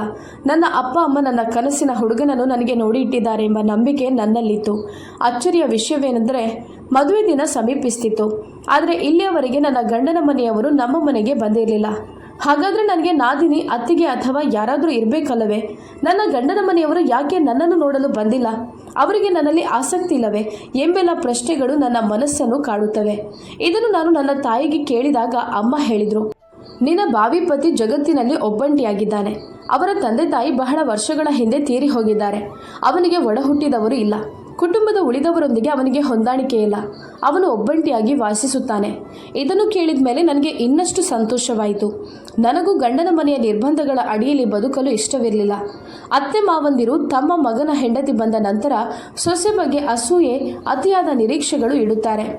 ನನ್ನ ಗೆಳತಿಯರು ಹೇಳುತ್ತಿದ್ದಂತೆ ಗಂಡನ ಮನೆಯವರೆಲ್ಲ ಕೆಲವೊಮ್ಮೆ ಕ್ರೂರಿಗಳಾಗಿರ್ತಾರೆ. ಅವರು ಗಂಡನ ಜೊತೆ ಹೆಂಡತಿ ಚೆನ್ನಾಗಿ ಹೊಂದಿಕೊಂಡು ಬಾಳೋದು ಸಹಿಸಿಕೊಳ್ಳೋದಿಲ್ಲ. ಇದರಿಂದ ನನ್ನ ಬಾವಿ ಗಂಡ ಒಬ್ಬಂಟಿಯಾಗಿದ್ದಾನೆ ಎಂಬ ಸಂಗತಿಯು ನನಗೆ ಸಂತೋಷವನ್ನುಂಟು ಮಾಡಿತು. ಆದರೂ ನಾನು ಅವನ ಜೊತೆ ಸುತ್ತಾಡಬೇಕು, ಅವನನ್ನು ನೋಡಬೇಕು, ಅವನೊಂದಿಗೆ ಮಾತನಾಡಬೇಕು ಎಂಬ ಆಸೆ ದಿನದಿಂದ ದಿನಕ್ಕೆ ಹೆಚ್ಚಾಗ್ತಿತ್ತು. ನನ್ನ ಮದುವೆಯ ದಿನ ಬಂದೇ ಬಿಟ್ಟಿತ್ತು. ಮದುವೆ ದಿನ ಮದುಮಗಳಾಗಿ ಶೃಂಗಾರ ಮಾಡಿಕೊಂಡು ಮಂಟಪದಲ್ಲಿ ಹೋಗಿ ಕುಳಿತಿದ್ದೆ. ಅಮ್ಮ ಮುಖ ಮುಚ್ಚು ಎಂದು ನನ್ನ ತಲೆಯಲ್ಲಿದ್ದ ಲೆಹೆಂಗಾದ ಶಾಲು ಮುಖದ ಮೇಲೆ ಜಾರಿಸಿದರು. ನನ್ನ ಮೇಲಿದ್ದ ಭಾರವಾದ ಬಂಗಾರ ಮತ್ತು ತುಂಬ ಡಿಸೈನ್ ಇದ್ದ ಶಾಲು ಕಾರಣ ನಾನು ಮುಂದೆ ಏನು ನೋಡಲು ಸಾಧ್ಯವಾಗ್ತಿರ್ಲಿಲ್ಲ. ನಾನು ಅಮ್ಮ ನನಗೆ ಏನೂ ಕಾಣ್ತಿಲ್ಲ ಎಂದಾಗ ಅವರು ಸ್ವಲ್ಪ ಹೊತ್ತು ತಾಳ್ಮೆಯಿಂದ ಇರು, ಎಲ್ಲರೂ ನಿನ್ನನ್ನೇ ನೋಡ್ತಿದ್ದಾರೆ, ಮತ್ತೆ ನೀನು ಎಲ್ಲರನ್ನೂ ನೋಡುವಿಯಂತೆ. ಇವತ್ತು ನೀನು ಮದುಮಗಳಾಗಿ ನಾಚಿಕೆಯಿಂದ ಗಂಭೀರವಾಗಿ ವರ್ತಿಸಬೇಕು ಅಂತ ಹೇಳಿದರು. ನಾನು ಮನದಲ್ಲಿ ಇವತ್ತು ನಾನು ನನ್ನ ಗಂಡನನ್ನು ನೋಡಲೇಬೇಕು ಅಂತ ನಿಶ್ಚಯ ಮಾಡಿಕೊಂಡಿದ್ದೆ. ಆದರೆ ಅಮ್ಮನ ಮಾತು ಕೇಳಿ ನನಗೆ ಗೊಂದಲವಾಯಿತು. ಶಾಸ್ತ್ರ ಪದ್ಧತಿಗಳಿಗಾಗಿ ನಾನು ಏನೂ ಹೇಳದೆ ಮೌನವಾಗಿ ಕುಳಿತಿದ್ದೆ. ಸಪ್ತಪದಿಗೆ ಅವನ ಕೈ ಹಿಡಿದು 7 ಸುತ್ತು ಹಾಕಿದರೂ ಇನ್ನೂ ಅವನ ಮುಖ ನನಗೆ ಕಾಣಲಾಗಿಲ್ಲ. ಅವನು ನನ್ನ ಕೊರಳಿಗೆ ಹಾರ ಹಾಕಿದ. ಆದರೆ ನಾನು ತಕ್ಷಣ ಮನದಲ್ಲಿ ಯೋಚಿಸ್ತಿದ್ದೆ, ನನ್ನನ್ನು ಮದುವೆಯಾಗುವವನು ಯಾರು, ಹೇಗಿದ್ದಾನೆ, ಯಾಕೆ ಅವನ ಮುಖವನ್ನು ನನಗೆ ತೋರಿಸ್ತಿಲ್ಲ? ಏನಾದರೂ ಕಾರಣ ಇದೆಯಾ? ಮಂಗಳಸೂತ್ರ ಧರಿಸುವಾಗಲೂ ಅವನ ಮುಖ ನೋಡುವ ಅವಕಾಶವಿಲ್ಲದೆ ನಾನು ಪೆಚ್ಚಾಗಿ ಕುಳಿತಿದ್ದೆ. ಅಮ್ಮನನ್ನು ಕೇಳಿದೆ, ಇನ್ನಾದರೂ ದುಪ್ಪಟ್ಟು ಸ್ವಲ್ಪ ತೆಗೆ. ಅಮ್ಮ ತಕ್ಷಣ, ಇಲ್ಲಿ ಹಿರಿಯರಿದ್ದಾರೆ, ಈಗಿನ ಹುಡುಗಿಯರು ಎಲ್ಲವೂ ಮಾಡುತ್ತಾರೆ ಅಂತ ಹೇಳುತ್ತಾರೆ, ಇದು ನಮ್ಮ ಶಾಸ್ತ್ರ ಅಂದು ನನ್ನನ್ನು ನಂಬಿಸಿದರು. ಅವರು ನನಗೆ ವಿದಾಯ ಹೇಳಿ ನನ್ನ ಗಂಡನೊಂದಿಗೆ ಕಳುಹಿಸಿದರು. ತವರು ಮನೆ ಬಿಡುವಾಗ ಅಮ್ಮ ಅಪ್ಪನ ಪ್ರೀತಿ ನೆನಪಾಗಿ ನಾನು ಅವರನ್ನು ಬಿಟ್ಟು ಹೋಗಲು ಮನಸ್ಸಾಗಲಿಲ್ಲ. ಅಮ್ಮನನ್ನು ಅಪ್ಪಿಕೊಂಡು ಜೋರಾಗಿ ಅಳುತ್ತಿದ್ದೆ.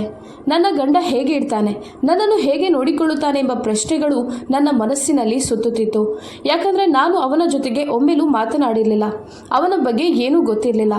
ಅವನು ಶ್ರೀಮಂತನಾಗಿರಬೇಕು ಎಂದು ಮಾತ್ರ ನಾನು ನನ್ನ ಹೆತ್ತವರಲ್ಲಿ ಬೇಡಿಕೆ ಇಟ್ಟಿದ್ದೆ. ನಾನು ಸುಂದರವಾಗಿದ್ದರಿಂದ ನನ್ನ ಜೊತೆ ಕೆಟ್ಟದಾಗಿ ವರ್ತಿಸಲಾರ ಅನ್ನೋ ಭರವಸೆ ಮಾತ್ರ ಇತ್ತು. ನಾನು ಗಂಡನ ಮನೆ ತಲುಪಿದಾಗ ನನ್ನ ಕೋಣೆ ಹೂವಿನ ಅಲಂಕಾರದಿಂದ ತುಂಬಿತ್ತು. ನನ್ನನ್ನು ಅಲ್ಲಿ ಹಾಸಿಗೆಯ ಮೇಲೆ ಕುಳ್ಳಿರಿಸಿ ಎಲ್ಲರೂ ಖುಷಿಯಿಂದ ತಮಾಷೆ ಮಾಡುತ್ತಾ ನಕ್ಕರು. ನಾನು ನಾಚಿಕೆಯಿಂದ ನನ್ನ ಗಂಡನನ್ನು ಕಾದು ಕುಳಿತಿದ್ದೆ. ಮನಸ್ಸಿನಲ್ಲಿ ಏಕೈಕ ಆಸೆ ಅವನನ್ನು ನೋಡಬೇಕು. ಯಾಕಂದರೆ ನಾನು ಊಹಿಸಿಕೊಳ್ಳಲಾಗುತ್ತಿರಲಿಲ್ಲ ಅವನು ಹೇಗಿರಬಹುದೆಂದು. ಅವನನ್ನು ಕೊನೆಗೆ ಒಳಗೆ ಕಳುಹಿಸಿದರು. ಅವನು ಬಾಗಿಲು ಹಾಕಿ ನನ್ನ ಹತ್ತಿರ ಬಂದು ಕುಳಿತ. ನನ್ನ ಮುಖದ ಮೇಲಿದ್ದ ಮುಸುಕನ್ನು ತೆಗೆದನು. ನನ್ನ ಕೈ ಹಿಡಿದನು. ಆ ಕ್ಷಣದಲ್ಲಿ ನಾನು ತಟ್ಟನೆ ಅವನ ಕೈ ಬಿಟ್ಟು ಹೊರ ಓಡಿದೆ. ನಾನು ಕಂಡದ್ದು ಕನಸೋ ಸತ್ಯವೋ ನನಗೆ ಅರ್ಥವಾಗುತ್ತಿರಲಿಲ್ಲ. ಯಾಕಂದರೆ ನಾನು ನೋಡಿದ್ದು ಭಯಾನಕ ವಾಸ್ತವವಾಗಿತ್ತು.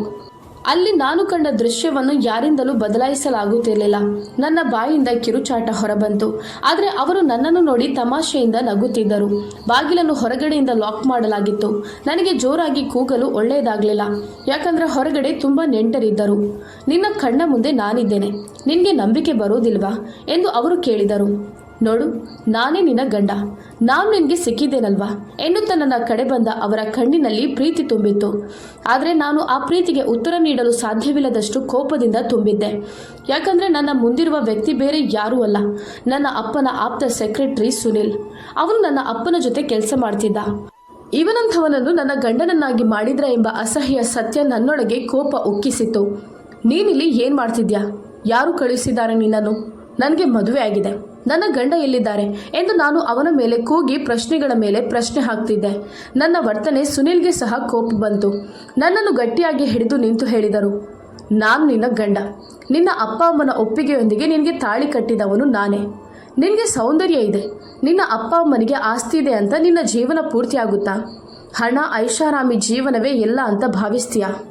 ಜೀವನ ಅಂದರೆ ಕೇವಲ ಹಣ ಅಲ್ಲ, ನಿಜವಾದ ಸಂಬಂಧಗಳ ಮಹತ್ವ ನಿನಗೆ ಗೊತ್ತಾಗಬೇಕಾಗಿದೆ. ಅವನ ಮಾತುಗಳು ಕೇಳಿದಂತೆ ನನ್ನ ರಕ್ತದೊತ್ತಡ ಏರಿದಂತಾಯಿತು. ದುಃಖ ಕೋಪ ಎರಡೂ ಒಂದಾಗಿ ನನ್ನನ್ನು ಕದಡಿದವು. ಆದರೆ ನಾನು ಅಳಲಿಲ್ಲ. ನಾನು ಬಲವಾಗಿ ನಿಂತೆ. ನೀನು ಶ್ರೀಮಂತನಲ್ಲ, ನೀನು ಬಡವ. ನಿನ್ನಿಂದ ನನ್ನ ಕನಸುಗಳನ್ನು ನನಸು ಮಾಡುವುದು ಸಾಧ್ಯವಿಲ್ಲ ಎಂದನು. ನಾನು ಸುತ್ತಲೂ ಒಮ್ಮೆ ನೋಡಿದೆ. ಅದೊಂದು ಸಾದಾ ಸರಳವಾದ ಕೋಣೆಯಾಗಿತ್ತು. ಐಷಾರಾಮಿ ಇರಲಿಲ್ಲ, ಅಲಂಕಾರವೂ ಇರಲಿಲ್ಲ. ನಾನು ಬಡವನಾಗಿರ್ಬೋದು, ಆದರೆ ನಿನಗೆ ಕೊಡುವ ಸುಖ ಸಂತೋಷದಲ್ಲಿ ಕಡಿಮೆ ಮಾಡುವುದಿಲ್ಲ ಅಂತ ಹೇಳಿದ. ಆದರೆ ಅವನು ಏನೇ ಹೇಳಿದರೂ ನಾನು ಮಾತ್ರ ಅವನನ್ನು ನನ್ನ ಗಂಡನನ್ನಾಗಿ ಸ್ವೀಕರಿಸಲು ಇಷ್ಟಪಡಲಿಲ್ಲ. ಸರಿ ಸರಿ, ತುಂಬ ಹೊತ್ತಾಯಿತು. ಈಗ ನಿನ್ನ ಅಳುವನ್ನು ನಿಲ್ಲಿಸಿ ಬೇಗ ಬಟ್ಟೆ ಬದಲಾಯಿಸಿ ಫ್ರೆಶ್ ಅಪ್ ಆಗಿ ಬಾ, ನನಗೆ ನಿದ್ದೆ ಬರ್ತಿದೆ ಅಂತ ಹೇಳಿದ. ನಾನು ಅವನ ಮುಖವನ್ನೇ ದಿಟ್ಟಿಸಿ ನೋಡಿದೆ. ಅಂದರೆ ಅವನು ನನ್ನಿಂದ ಏನನ್ನು ನಿರೀಕ್ಷೆ ಮಾಡುತ್ತಿದ್ದಾನೆ ಎಂದು ನಾನು ಅರ್ಥ ಮಾಡಿಕೊಂಡೆ. ನೀನು ಏನು ನಿರೀಕ್ಷೆ ಮಾಡಿಕೊಂಡಿದ್ಯಾ ಅದು ನಾನು ನಿನಗೆ ನೀಡಲಾರೆ. ನನ್ನಿಂದ ಏನು ನಿರೀಕ್ಷೆ ಮಾಡಬೇಡಿ ಅಂತ ನಾನು ಹೇಳಿದೆ. ಸರಿ, ಈಗ ನೀನು ಮೊದಲು ಹೋಗಿ ಬಟ್ಟೆ ಬದಲಾಯಿಸಿ ಬಾ. ನೀನು ತುಂಬ ಸುಸ್ತಾಗಿದ್ಯಾ, ನನ್ನ ಬಗ್ಗೆ ಯೋಚಿಸಬೇಡ ಎಂದು ಹೇಳಿದ. ನನ್ನ ಕೋಪವನ್ನು ಕಂಡು ಅವನು ನನ್ನನ್ನು ಏನು ಮಾಡಲಾರ ಎಂದು ನಾನಂದುಕೊಂಡೆ. ನಾನು ಸ್ನಾನ ಮಾಡಿ ಬಂದು ಮಲಗಿದೆ. ಅಲ್ಲೇ ಹಾಲು ಮತ್ತು ಫ್ರೂಟ್ಸ್ ಇಡಲಾಗಿತ್ತು. ನಿಹಾರಿಕ ಅಲ್ಲಿ ಲೋಟದಲ್ಲಿ ಹಾಲಿದೆ, ತೆಗೆದುಕೊಂಡು ಬಾ ಎಂದು ಹೇಳಿದ. ನಾನು ಕೋಪದಲ್ಲಿ ಅವನ ಮುಖವನ್ನು ನೋಡಿದೆ. ಅವನು ಎದ್ದು ಹಾಲನ್ನು ಮತ್ತು ತಟ್ಟೆಯಲ್ಲಿ ಫ್ರೂಟ್ಸ್ ಅನ್ನು ತಂದು ಸ್ವಲ್ಪ ಅವನು ಕುಡಿದು ನನ್ನಲ್ಲಿ ಕುಡಿಯುವಂತೆ ಹೇಳಿದ. ನಾನು ಬೇಡ ಎಂದು ನಿರಾಕರಿಸಿದೆ. ಅವನು ಒಂದು ಸ್ವಲ್ಪವಾದರೂ ಕುಡಿ ಅಂತ ಬಲವಂತ ಮಾಡಿದ. ನಾನು ಕೋಪದಲ್ಲಿ ಅವನ ಕೈಯನ್ನು ದೂಡಿದೆ. ಬೇಡದಿದ್ರೆ ಬೇಡ ಬಿಡು ಎಂದು ಅವನು ಪೂರ್ತಿಯಾಗಿ ಹಾಲನ್ನು ಕುಡಿದು ಖಾಲಿ ಮಾಡಿ ಅಲ್ಲೇ ಇಟ್ಟ. ಅವನು ನಗುತ್ತಾ ಅಬ್ಬಾ ಎಂದು ಹೇಳಿದ. ಅವನಿಗೆ ಯಾವ ಚಿಂತೆಯೂ ಇರಲಿಲ್ಲ, ತುಂಬ ಸಂತೋಷದಲ್ಲಿದ್ದನು. ನಾನು ಸಾಧಿಸಿಬಿಟ್ಟೆ ಅನ್ನೋದನ್ನು ನಗುವಿನಲ್ಲಿ ತೋರಿಸ್ತಿದ್ದ. ನಾನು ತುಂಬ ಅಳುತ್ತಿದ್ದೆ. ನನಗೆ ನಿದ್ದೆ ಬರ್ತಿರಲಿಲ್ಲ. ನಾನು ಮಲಗಿದಾಗ ನನ್ನ ಮೇಲೆ ಬಲಾತ್ಕಾರದಿಂದ ಅವನ ಆಸೆಯನ್ನು ತೀರಿಸಿಕೊಂಡ. ಇದು ನನ್ನ ಹಕ್ಕು. ನಾನು ಗಂಡನಾಗಿ ನನ್ನ ಹೆಂಡತಿಗೆ ಈ ರಾತ್ರಿ ಇದನ್ನು ನೀಡದಿದ್ದರೆ ನನ್ನ ಮನಸ್ಸಾಕ್ಷಿಗೆ ದ್ರೋಹ ಮಾಡಿದ ಹಾಗೆ ಎಂದು ನಗುತ್ತಾ ಹೇಳಿದ. ಆದರೆ ನಾನು ರಾತ್ರಿ ಇಡೀ ನಿದ್ದೆ ಮಾಡಿರಲಿಲ್ಲ. ನನ್ನ ಗಂಡ ಸುನಿಲ್ ಆರಾಮಾಗಿ ನಿದ್ದೆ ಮಾಡಿ ಬೆಳಗ್ಗೆದ್ದು ಎಲ್ಲೋ ಹೊರಟಿದ್ದ. ನಾನು ಎದ್ದು ಸ್ನಾನ ಮಾಡಿದೆ. ಆದರೆ ನನ್ನ ಮೈ ಕೈ ನೋವಿನಿಂದ ಅಲುಗಾಡಿಸಲು ಆಗುತ್ತಿರಲಿಲ್ಲ. ನೆಂಟರೆಲ್ಲ ಒಳಗಡೆ ಬಂದು ನನ್ನನ್ನು ಗೇಲಿ ಮಾಡ್ತಿದ್ರು. ಆದರೆ ನನ್ನ ಮುಖದಲ್ಲಿ ಯಾವ ಸಂತೋಷವೂ ಇರಲಿಲ್ಲ. ನನಗೆ ಜ್ವರ ಬಂದಂತೆ ಅನ್ನಿಸ್ತಿತ್ತು. ತಿಂಡಿಯನ್ನು ಕೂಡ ಕೋಣೆ ಒಳಗಡೆ ತಂದು ಕೊಟ್ಟರು.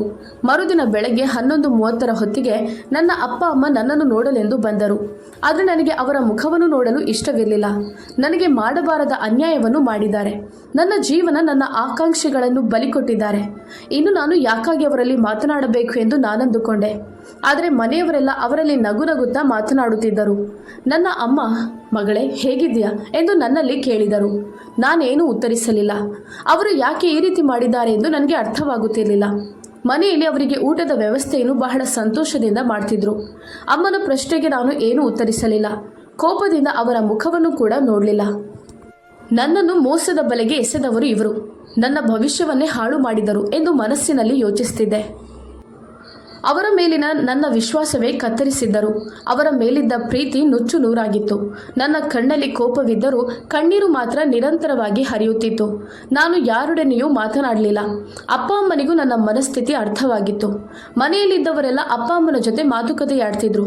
ಅವರಿಗೆ ಊಟ ಮಾಡಿ ಹೋಗುವಂತೆ ಒತ್ತಾಯಿಸಿದ್ರು. ಅಪ್ಪ ನನ್ನ ಹತ್ತಿರ ಬಂದು ಮೃದುವಾಗಿ ಹೇಳಿದರು, ಮಗಳೇ, ಸುನಿಲ್ ಒಳ್ಳೆ ಹುಡುಗ. ನಾವು ತೆಗೆದುಕೊಂಡ ತೀರ್ಮಾನ ನಿನ್ನ ಒಳಿತಿಗಾಗಿ. ನಿನಗೆ ಈಗ ಅರ್ಥ ಆಗದಿರ್ಬೋದು, ಆದರೆ ಮುಂದೆ ಒಂದು ದಿನ ನೀನೇ ನಮ್ಮ ತೀರ್ಮಾನ ಸರಿಯಿತ್ತು ಅಂತ ಹೇಳ್ತೀಯ. ನಿನಗೆ ಈಗ ನೋವಾಗುತ್ತಿರ್ಬೋದು, ಆದರೆ ಇಡೀ ಜೀವನ ಮುಂದೆ ಇದೆ. ಅವರ ಮಾತು ಕೇಳಿದಾಗ ನನ್ನ ಕೋಪ ಇನ್ನೂ ಹೆಚ್ಚಾಯಿತು. ನನಗೆ ಒಂದು ಮಾತು ಹೇಳ್ಬೋದಾಗಿತ್ತಲ್ವಾ? ನನ್ನನ್ನು ಕೇಳದೆ ನಾನೇನು ಅನುಭವಿಸುತ್ತೀನಿ ಎಂಬುದನ್ನು ಪರಿಗಣಿಸದೆ ಈ ತೀರ್ಮಾನ ಹೇಗೆ ಮಾಡಿದ್ದಾರೆ? ಈ ಎಲ್ಲ ಭಾವನೆಗಳು ನನ್ನ ಮನಸ್ಸಿನಲ್ಲಿ ಚಂಚಲಿಸುತ್ತಿದ್ದರೂ ನಾನು ಒಂದೂ ಮಾತನಾಡದೆ ಮೌನವಾಗಿದ್ದೆ. ಅವರಿಗೂ ಸಹ ತುಂಬ ನೋವಾಯಿತು. ಅವರು ಊಟ ಮಾಡಿ ಸುನಿಲ್ ಜೊತೆ ಕೆಲ ಹೊತ್ತು ಮಾತಾಡಿ ಹೊರಟು ಹೋದರು. ಮನೆಯಲ್ಲಿದ್ದ ಬಂಧುಗಳು ಸಹ ಹೋದರು. ಸಂಜೆಯಾಗುತ್ತಿತ್ತು. ಸುನಿಲ್ ನನ್ನ ಹತ್ತಿರ ಬಂದು ಹೇಳಿದರು, ನಿನ್ನ ಅಪ್ಪ ಅಮ್ಮನ ಮನೆಯಂತೆ ಇಲ್ಲ ಈ ಮನೆ. ಅಲ್ಲಿ ಕೆಲಸಗಾರರು ಎಲ್ಲವನ್ನೂ ಮಾಡ್ತಿದ್ರು, ಆದರೆ ನಾನು ಬಡವ. ಇಲ್ಲಿನ ಎಲ್ಲ ಕೆಲಸ ನೀನೇ ಮಾಡಬೇಕು. ಈಗ ನೀನು ರಾತ್ರಿ ಅಡುಗೆ ಮಾಡು. ಅವನ ಮಾತು ಕೇಳಿದಾಗ ನನ್ನ ಕಣ್ಣು ಅವನತ್ತ ತಿರುಗಿತು. ಅಡುಗೆ? ನನಗೆ ಒಂದು ಬಿಸಿ ನೀರನ್ನು ಹೇಗೆ ಕುದಿಸಬೇಕು ಎಂಬುದು ಗೊತ್ತಿರಲಿಲ್ಲ. ನಾನು ತುಂಬ ಬೇಸರದಲ್ಲಿದ್ದೆ.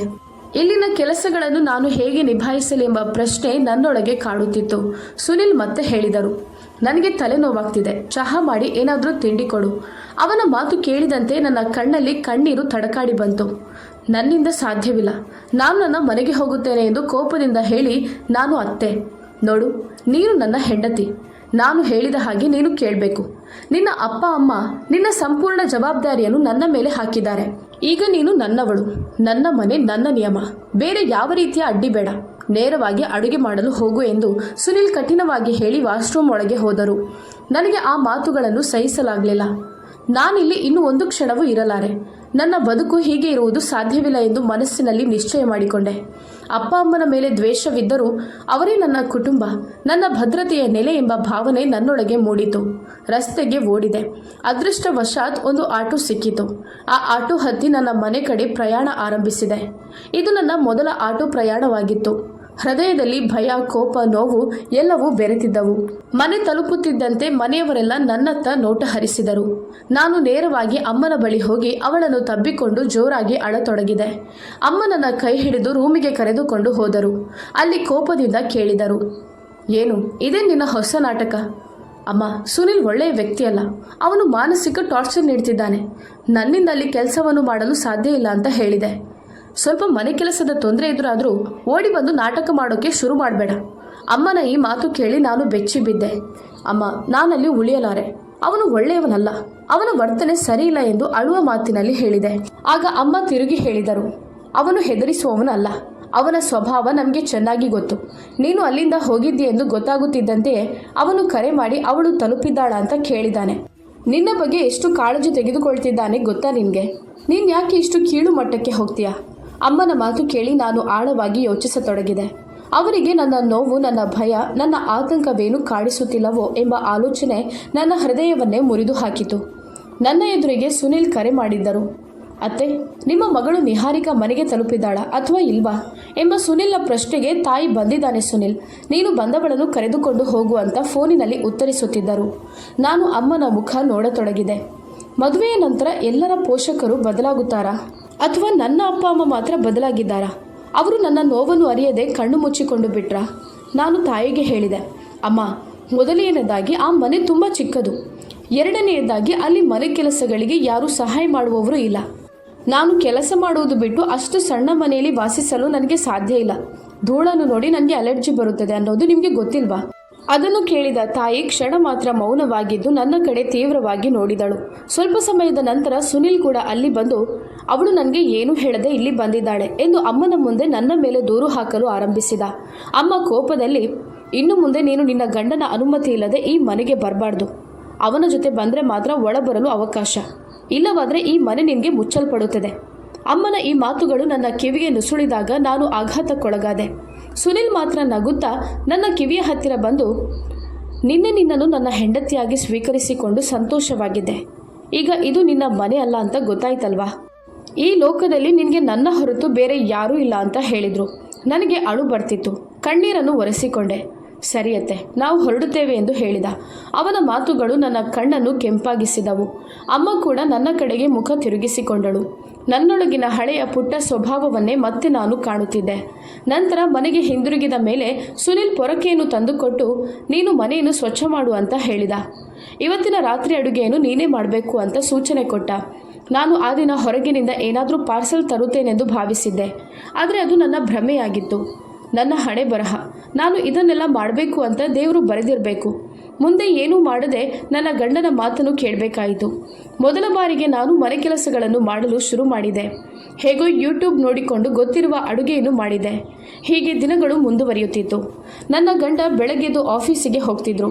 ಅವರು ಆಫೀಸಿಗೆ ಹೊರಡುವ ಮೊದಲು ನಾನು ದೇವರ ಪೂಜೆ ಮಾಡಿ ಮನೆ ಕೆಲಸಗಳನ್ನೆಲ್ಲ ಮಾಡಿ ಬೆಳಗಿನ ತಿಂಡಿ ಚಹಾ ಮಾಡಿ ಇಡಬೇಕಿತ್ತು. ಅವರು ಎದ್ದ ಕೂಡಲೇ ಅವರಿಗೆ ಅದನ್ನು ಕೊಟ್ಟು ಟಿಫಿನ್ ರೆಡಿ ಮಾಡಬೇಕಿತ್ತು. ನಂತರ ಬಟ್ಟೆ ಒಗೆದು ಮನೆ ಕೆಲಸಗಳನ್ನು ಮಾಡಿ ಇಡ್ತಿದ್ದೆ. ಸಂಜೆ ಆಗುವಾಗ ಅವರು ಮನೆಗೆ ಬರ್ತಿದ್ರು. ಆವಾಗ ಅವರಿಗೆ ಚಹಾದ ಜೊತೆ ಏನಾದರೂ ತಿಂಡಿ ಮಾಡಿ ಕೊಡಬೇಕಿತ್ತು. ಪುನಃ ರಾತ್ರಿ ಅಡುಗೆ ಮಾಡಿ ಪಾತ್ರೆಗಳನ್ನು ತೊಳೆದಿಡ್ತಿದ್ದೆ. ಅವರು ಮನೆಗೆ ಬಂದು ಬೇರೆಯವರ ಮನೆಯಂತೆ ಈ ಮನೆ ಸ್ವಚ್ಛವಾಗಿರೋದಿಲ್ಲ, ನಿನ್ನ ಕೆಲಸ ಸರಿಯಾಗಿರೋದಿಲ್ಲ ಅಂತ ಹೇಳ್ತಿದ್ರು. ಏನೇ ಮಾಡೋದಾದರೂ ಅದು ಸರಿಯಾಗಿರಬೇಕು, ಮಾಡಿದ ನಂತರ ಇನ್ನೊಂದು ಸಲ ಮಾಡುವ ಹಾಗೆ ಇರಬಾರ್ದು ಅಂತ ಹೇಳ್ತಿದ್ರು. ನನ್ನ ಸುತ್ತಮುತ್ತಲಿನ ಅಂದರೆ ಪಕ್ಕದ ಮನೆಯವರೆಲ್ಲ ಬಂದು ನನ್ನ ಸೌಂದರ್ಯದ ಬಗ್ಗೆ ಹೊಗಳುತ್ತಿದ್ದರು. ನಿನ್ನ ಕೈ ಹಾಗಿದೆ, ಕಾಲು ಹೀಗಿದೆ, ನಿನಗೆ ಇವತ್ತಿನವರೆಗೆ ಒಂದು ಕೆಲಸ ಮಾಡಿ ಕೂಡ ಗೊತ್ತಿಲ್ಲ ಅಂತ ಅನ್ನಿಸುತ್ತೆ. ಪಾಪ ಎಷ್ಟು ಕಷ್ಟಪಡಬೇಕು. ಅವರ ಮಾತನ್ನು ಕೇಳಿ ನಾನು ಏನೂ ಹೇಳುತ್ತಿರಲಿಲ್ಲ, ಏನು ಮಾತನಾಡುತ್ತಿರಲಿಲ್ಲ. ಹೀಗೆ ದಿನಗಳು ಕಳೆಯುತ್ತಿದ್ದವು. ನನ್ನ ಪಕ್ಕದ ಮನೆಯಲ್ಲಿ ಒಬ್ಬಳು ಮಹಿಳೆ ಇದ್ದಳು. ಅವಳು ಯಾವಾಗಲೂ ನನ್ನ ಜೊತೆಗೆ ಮಾತನಾಡುತ್ತಾ ಸಮಯ ಸಿಕ್ಕಾಗಲೆಲ್ಲ ನನ್ನ ಮನೆಗೆ ಬರುತ್ತಿದ್ದಳು. ಒಂದು ದಿನ ಬಂದಾಗ ನನ್ನನ್ನು ನೋಡಿ ಅಚ್ಚರಿ ಮುಖದಿಂದ ಹೇಳಿದಳು, ನಿಹಾರಿಕಾ, ನೀನು ಮೊದಲು ಎಷ್ಟು ಸುಂದರವಾಗಿದ್ದೆ. ನಿನ್ನ ಸೌಂದರ್ಯವನ್ನೇ ನೋಡಲು ಎರಡು ಕಣ್ಣು ಸಾಲುತ್ತಿರಲಿಲ್ಲ. ಆದರೆ ಈಗ ನಿನ್ನ ಸ್ಥಿತಿಯನ್ನು ನೋಡಿದಾಗ ನನಗೆ ತುಂಬ ಬೇಸರವಾಗ್ತಿದೆ. ಏನಾಯಿತು ನಿನಗೆ? ಇಷ್ಟು ಚಿಕ್ಕ ಮನೆಯಲ್ಲಿ ನೀನು ಹೇಗೆ ವಾಸಿಸ್ತಿದ್ಯಾ? ನಿನ್ನ ಡ್ರೆಸ್ಸಿಂಗ್ ಸೆನ್ಸ್ ಎಲ್ಲ ಏನಾಯಿತು? ನೋಡು, ನಿನ್ನ ಕೂದಲು ಒಣಗಿ ಹೋದಂತಿದೆ, ನಿನ್ನ ಚರ್ಮವು ಬಣ್ಣ ಕಳೆದುಕೊಂಡಂತೆ ಇದೆ. ಅವಳ ಈ ಮಾತುಗಳನ್ನು ಕೇಳುವಾಗ ನನ್ನ ಮನಸ್ಸು ನೋವಾಗ್ತಿತ್ತು, ಅಲ್ಲದೆ ಕೋಪವೂ ಬಂತು. ಆ ಕ್ಷಣದಿಂದ ಅವಳೊಂದಿಗೆ ಮಾತನಾಡುವುದನ್ನೇ ನಿಲ್ಲಿಸಿಬಿಟ್ಟೆ. ಒಂದು ದಿನ ಯಾಕೋ ಕನ್ನಡಿಯ ಮುಂದೆ ನಿಂತು ನನ್ನನ್ನೇ ನೋಡಿ ಭೀತಿಯಾಯಿತು. ಅವಳು ಹೇಳಿದ್ದು ಸತ್ಯವಾಗಿತ್ತು. ನಾನು ಸಂಪೂರ್ಣವಾಗಿ ಬದಲಾಗಿದ್ದೆ. ನನ್ನ ಸೌಂದರ್ಯ ಕಳೆದುಕೊಂಡಿತ್ತು. ನನ್ನ ಸೌಂದರ್ಯ ನನಗೆ ವಿಚಿತ್ರವಾಗಿ ಕಂಡಿತು. ಅಷ್ಟರಲ್ಲಿ ನನ್ನ ಗಂಡ ಸುನಿಲ್ ಮನೆಗೆ ಬಂದಾಗ ನಾನು ಶಾಂತವಾಗಿ ಕೇಳಿದೆ, ರೀ, ನನಗೆ ಪಾರ್ಲರ್ಗೆ ಹೋಗಬೇಕು. ನಾನು ಮೊದಲು ತಿಂಗಳಿಗೆ 2 ಬಾರಿ ಬ್ಯೂಟಿ ಪಾರ್ಲರ್ಗೆ ಹೋಗ್ತಿದ್ದೆ. ಅಪಾಯಿಂಟ್ ತೆಗೆದುಕೊಳ್ಳಲ್ಲ. ಆದರೆ ಅವನು ನಗುತ್ತಾ ಹೇಳಿದ, ಅಯ್ಯೋ ದೇವ್ರೆ, ಈಗ ಜೀವನವೇ ಸಾಗಿಸಲು ಕಷ್ಟ ಆಗ್ತಿದೆ. ನಿನ್ನ ಬ್ಯೂಟಿ ಪಾರ್ಲರ್ಗೆ ಹಣ ಹಾಕಲು ನನ್ನಿಂದ ಸಾಧ್ಯ ಇಲ್ಲ. ನಾನು ಬಡವ. ದಿನಕ್ಕೆ 2 ಹೊತ್ತು ಊಟ ಕೊಡ್ತೀನಿ, 1 ಹೊತ್ತು ತಿಂಡಿ ಕೊಡ್ತೀನಿ, ಅದರಲ್ಲೇ ಸಾಕು. ಅವನ ಮಾತು ಕೇಳಿ ನನ್ನ ಹೃದಯ ಮತ್ತಷ್ಟು ಒಡೆದಂತೆ ಆಯಿತು. ಬೇಸರದಿಂದ ತಾಯಿಗೆ ಫೋನ್ ಮಾಡಿದೆ. ದೂರು ಹೇಳಲು ಪ್ರಾರಂಭಿಸಿದೆ. ಆದರೆ ಅಮ್ಮ ನನ್ನ ಮಾತುಗಳನ್ನು ಒಪ್ಪಲೇ ಇಲ್ಲ. ನೀನು ನಿನ್ನ ಗಂಡನನ್ನು ಪ್ರೀತಿಯಿಂದ ಎಲ್ಲ ವಿಷಯದಲ್ಲೂ ಒಪ್ಪಿಸಿಕೊಂಡು ನಿಮ್ಮ ಜೀವನ ನೀವು ಅರ್ಥ ಮಾಡಿಕೊಂಡು ನಡೆಸಿಕೊಳ್ಬೇಕು. ನಮ್ಮಲ್ಲೀಗ ನಿನ್ನ ಸಮಸ್ಯೆಗಳಿಗೆ ಪರಿಹಾರ ಇಲ್ಲ. ಮುಂದೆ ನಮ್ಮನ್ನು ಸಂಪರ್ಕಿಸಬೇಡ.